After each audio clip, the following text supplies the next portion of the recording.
થોડા દિવસથી ગુજરાતની અંદર આંતરજ્ઞાતીય લગ્નને લઈને જે મુદ્દો ખૂબ ચર્ચાયો હતો એમાં રબારી સમાજ અને ચૌધરી સમાજના કેટલાય લોકો સામસામે આવી ગયા હતા અને આ જે સમગ્ર મામલો હતો એમાં ખૂબ નામ જે ચર્ચાની અંદર રહ્યું હતું એ હતું ઠાકરસિંહ રબારીનું.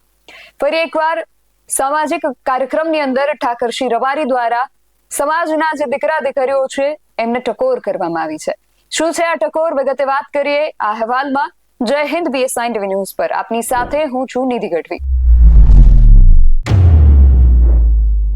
છેલ્લા થોડા દિવસોથી ગુજરાતની અંદર આંતરજ્ઞાતીય લગ્નનો જે મુદ્દો છે એ ખૂબ ચર્ચામાં રહ્યો હતો અને આ ચર્ચાનું કારણ હતું ચૌધરી સમાજનો દીકરો અને રબારી સમાજની દીકરી લગ્ન કરવા જઈ રહ્યા હતા, પરંતુ આ બાબતને લઈને રબારી સમાજ રોષે ભરાયો હતો. રબારી સમાજના આગેવાનો આગળ આવ્યા અને રબારી સમાજની જે દીકરી કિંજલ રબારી ચૌધરી યુવક સાથે લગ્ન કરવા ઈચ્છતી હતી એ દીકરીને એ લોકો પરત લાવ્યા.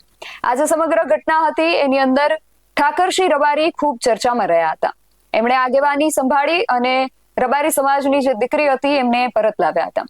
ફરી એકવાર વાવ થરાદની અંદર એક સામાજિક પ્રસંગ હતો અને આ પ્રસંગની અંદર ઠાકરસિંહ રબારીએ રબારી સમાજના જે દીકરા દીકરીઓ છે એમને ફરી એકવાર એક ટકોર કરી છે. સૌથી પહેલા તો ઠાકરસિંહ રબારીને સાંભળીએ કે તેઓ આ વિષયને લઈને શું કહી રહ્યા છે. અવતારમાં મૂકવાના હોય તો રબારી સમાજમાં મૂકવાના હોય તો લાગણીથી પરિવારમાં મૂકે એમાં લાખોને પ્રાર્થના કરું.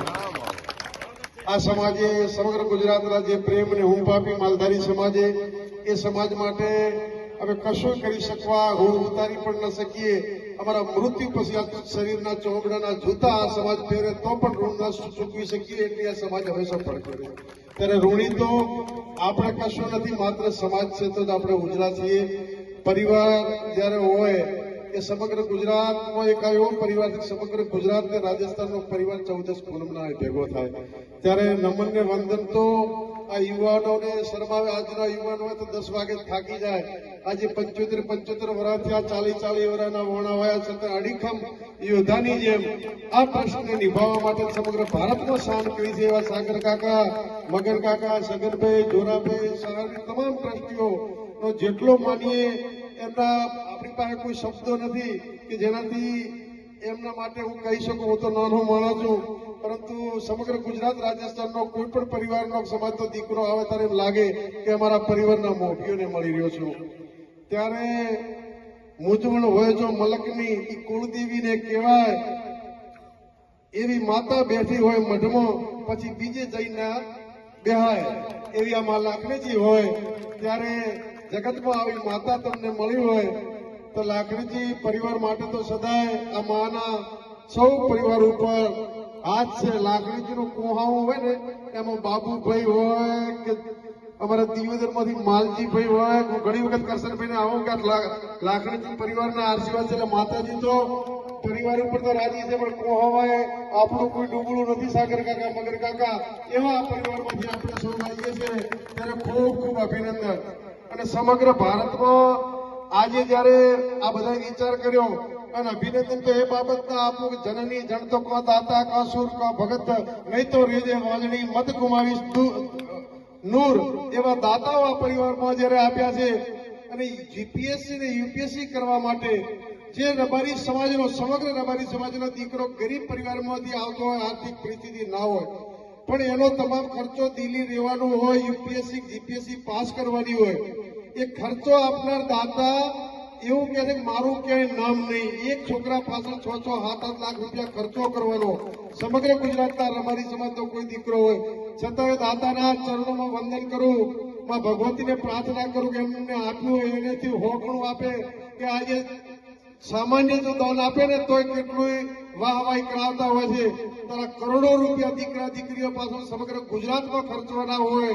અને લાખણીજી માતાના સાનિધ્યમાં જયારે જાહેરાત થતી હોય ટ્રસ્ટના ટ્રસ્ટીઓને લાખોને પ્રાર્થના કરું કે તમે જે આ સમગ્ર બીડું ઝડપ્યું છે જીપીએસસી ને યુપીએસસી કરવા માટે દીકરાઓના ગરીબ પરિવારમાંથી આવતા રબારી સમાજના દીકરાઓને એનો ભણતરનો તમામ ખર્ચ ઉપાડવાનું જે કામ ઝડપ્યું છે લાખણીજી પરિવારને અને દાતાશ્રીઓને ખૂબ ખૂબ અભિનંદન. અને આવનારા ભવિષ્યમાં આ તમે જે પહેલ કરી છે ગુજરાતમાં આજથી સુધી કોઈએ ના કરી વ્યક્તિગત કે મારું નામ લઈને જીપીએસસી યુપીએસસી નો તમામ ખર્ચો ભોગવશે, ત્યારે માં લાખોના ધામમાંથી માં લાખોને પ્રાર્થના કરું છું કે આનું એવું પરિણામ માત્ર આશીર્વાદ વહાવજે કે આવતા 5-10 વર્ષમાં હું આઈપીએસ રબારી સમાજના હોય, હું આઈએસ હોય, એવી માં ભગવતીના ચરણોમાં વંદન કરી અને પરિવારને સમાજની માં કાયમી પ્રગતિ કરાવે એ જ શબ્દો સાથે યુવાનોને હંમેશા શિક્ષણ સિવાય કોઈ રસ્તો નથી, એટલે મહેરબાની કરીને કોઈ બીજી દેખાદેખી બીજાથી દૂર રહી માત્ર ને માત્ર શિક્ષણ નોકરી કરો. હું તો કાયમ સાગર કાકા કહું છું, એ વિસ્તારમાં બહુ મુસીબતો હોય છે, અહીં તો મજા છે, ધંધા રોજગાર છે, ત્યારે એ વિસ્તારમાં અમારા જે રાજસ્થાન હોય, બનાસકાંઠો, કચ્છ હોય, જે લોકો બહાર ગયા છે એ સુખી થઈ ગયા. અત્યારે વિસ્તારમાં જઈએ તો બગલા ને મકાન બનાવે. એટલે કહેતો હું છું કે વટ છોડી દો, વતન છોડી દો અને વ્યસન છોડી દો તો તમારો ભાવ પાર થઈ જશે. ત્યારે આ મગન કાકા આહેડાથી સુરત ના ગયા હોત તો આજે કરોડોનું દોન કરતા હતા, આહેડામાં તો ના કરી શકો. જયારે વતન છોડ્યું, સુરત ગયા, અમેરિકા ગયા, જેના કારણે આપણી વચ્ચે આપણા પરિવારનું ગૌરવ છે. ત્યારે આપ સૌ અભ્યાસ કરો અને ભગતસિંહ, મહારાણા પ્રતાપ ને સ્વામી વિવેકાનંદને પણ ક્યારેક ક્યારેક વાંચતા રહેજો. એટલે એવું ના હોવું જોઈએ કે આપણે કોણ છે, આપણું મૂળ કોણ છે. સંત અમર દેવીદાસ હોય, રત્ના રાયકાના વારસદાર છીએ. આપણે આપણું મૂળ ના ભૂલવું જોઈએ કે આપણે કયા કુળમાંથી આવો છો. એ શબ્દો સાથે આપ સૌનો ભાવ હતો. સાગર કાકા સમગ્ર રાજુભાઈ, બધા કેતનભાઈ, આ બધાના ભાવનું આમંત્રણ આપ્યું.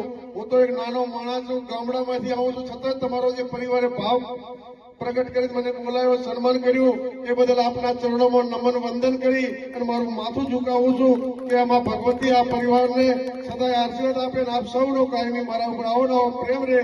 અને થરાદ સંકુલમાં સાગર કાકા તો આવેલા છે, વગર કીધા પોતે જ વિચાર કર્યા તમામ ટ્રસ્ટીઓએ. હવે તો આંકડો કેટલે નથી પહોંચ્યો. તો ઠાકરસિંહ રબારી દ્વારા રબારી સમાજના જે દીકરા દીકરીઓ છે એમને વટ, વતન અને વ્યસન જે છે એને ત્યજી દેવા માટે પણ સલાહ આપવામાં આવી છે. ને સિવાય જે સરકારી ભરતીઓ હોય છે એને લઈને પણ તેમના દ્વારા વાતચીત કરવામાં આવી છે. ઠાકરસિંહ રબારી દ્વારા જે કહેવામાં આવ્યું છે તેને લઈને અને અમારા અહેવાલને લઈને તમારું શું માનવું છે એમને કમેન્ટ કરીને ચોક્કસથી જણાવજો. આવા જ વધુ અહેવાલો સાથે મળતા રહીશું. તમે મારી યુટ્યુબ ચેનલને સબસ્ક્રાઇબ કરવાનું અને અમને ફેસબુક અને ઇન્સ્ટાગ્રામ પર ફોલો કરવાનું ભૂલશો નહીં. બાકી અવનવી અપડેટ્સ માટે આપ જોતા રહો BSI ટીવી ન્યૂઝ. નમસ્કાર.